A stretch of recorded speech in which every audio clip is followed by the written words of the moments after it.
between Los Angeles, Brooklyn, and most recently the Five Towns. I've been asked to share a few funny, serious, and meaningful stories that have happened in the world of Chaveirim. Now, I'm not one for public speaking. To quote comedian Jerry Seinfeld, the number one fear of man is public speaking.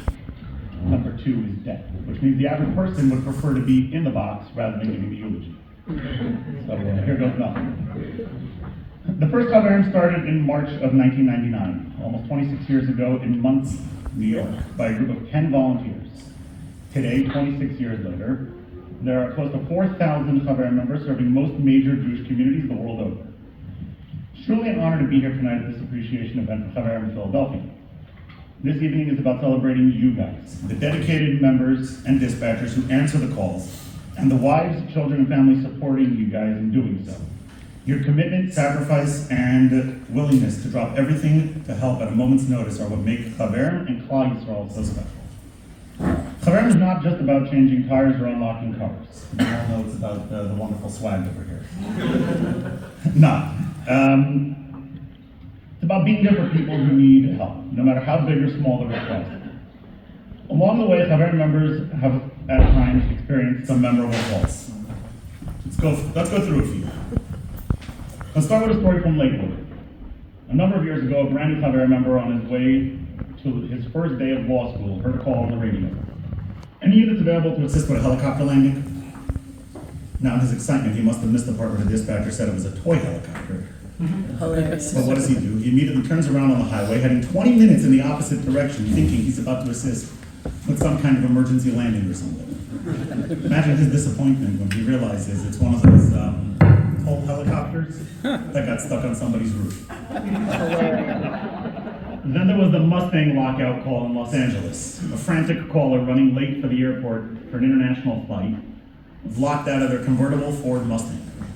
You all know where we're going with this. Chaveirim members rush over to assist. When they get there, they find the Mustang's top is down. They reach in with the stick, pull the keys from the cup holder, and hand it to the rather embarrassed caller. And in my home division, the Five Towns, Chaveirim once got a call about a flat tire on the highway, but the caller was insistent that this is not a regular flat. No. When the dispatcher asked what was wrong with the flat, it's only flat on the bottom. Then, of course, there are the famous date night calls. I don't recall where this one happened, but a young man called Chaveirim for a flat tire while on a date. After the date, the guy was talking to his friend who is a member of Chaveirim and relayed that the rest of the date was spent discussing when they and their families had called Chaveirim in the past. So if you ever get to go on a date call, take it. We all know that not every call is just a funny story. Some are serious, truly life and death. This past summer, I was in downtown Brooklyn at a very important meeting, and my radio chirps up. Any units near the Brooklyn Bridge for a kid locked in a car, possibly in a bad way. I dropped what I was doing, ran to my car, lights and sirens. I was there 2.5, 3 minutes later. And thank God I was able to get the car open, and Hatzalah treated the kid, and thank God everything worked out well on that one. But it's calls like these where we're reminded that every second really does matter. Finally, one of my personal favorites. About 7, 8 years ago, I was on vacation with my family when the hotline rang. I answered the call on speaker, and the caller said, "My car won't turn on or off." Yeah, I had the same response, but thankfully I was able to hit the mute button in time. As soon as me and my family composed ourselves, I unmuted and I said, well, is the car on or off? How that one ended is lost to time, but I sure hope they got the help they needed. Through all these calls, the funny, the frustrating, or the life-saving, there's one common theme: helping others when they need it most. This brings me to a lesson in this week's parsha, or rather this past week's parsha, which we just read yesterday, Parshas Yisrael, from the 5th of the Asar Sedebris. Kabed Savicha V'Simecha. At first glance, you might wonder, what does honoring your parents have to do with Chaveirim? But if we look deeper, we see that this mitzvah is more than just about parents. It's about respecting and caring for all those around us. The Ramban explains that honoring parents teaches us the important midas of gratitude, responsibility, and selflessness, values that extend beyond our homes and into the greater community. And that's exactly what Chaveirim is. Every time you answer a call, you're showing respect for another person's time, needs, and emotions.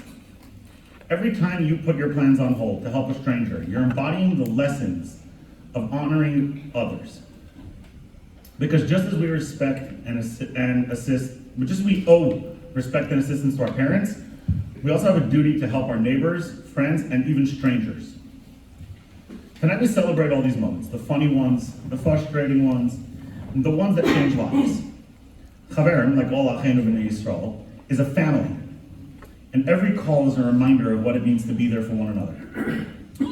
To all the incredible members, dispatchers, and coordinators, you are the heartbeat behind this organization. And to your families, thank you for your patience, your support, and for throwing you out of the house when they've had enough of you. May we be zeichet to continue helping those in need, and may we only get called for the funny stories, not emergencies. Before I conclude, I'd like to share one last story that was recently told to me by a longtime Chaveirim member from Lakewood. Please note that any identifying information has been removed to protect anonymity. You'll understand why shortly.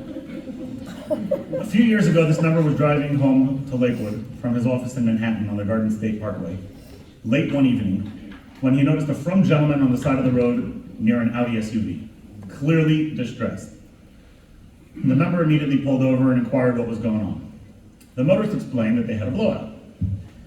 The member got out his equipment to begin helping them. He located the spare tire only to find that it was a Space Saver tire. For those who don't know, the Space Savers are the ones that fold in on themselves. They're a pain in the neck.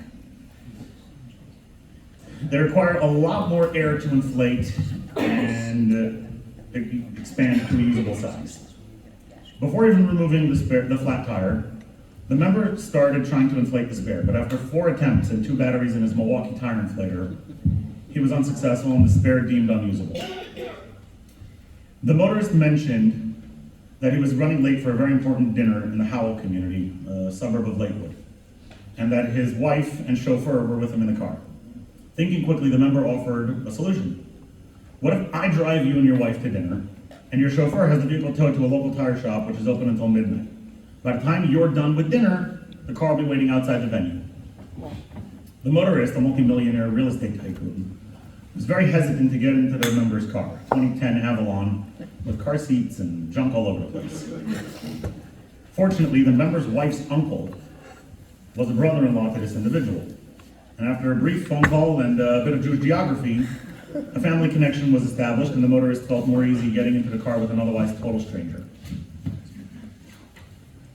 The member quickly moved the 2 car seats into the trunk, cleared as much of the junk as possible, and off they went to the dinner. On the way, the gentleman received a phone call from his daughter, who was talking to him in a foreign language, which, unbeknownst to the guy in the back seat, the member understood and spoke fluently. During the course of the call, the daughter told her father, "Abba, I'm depressed." The father asked why she was depressed, listing all the blessings that she had. She came from a good family, she was beautiful, had many friends, so on and so forth. The member never let the gentleman know that he understood the conversation, but the lesson he took from this is no amount of wealth can help you when you're stuck on the side of the road with no idea how to move forward.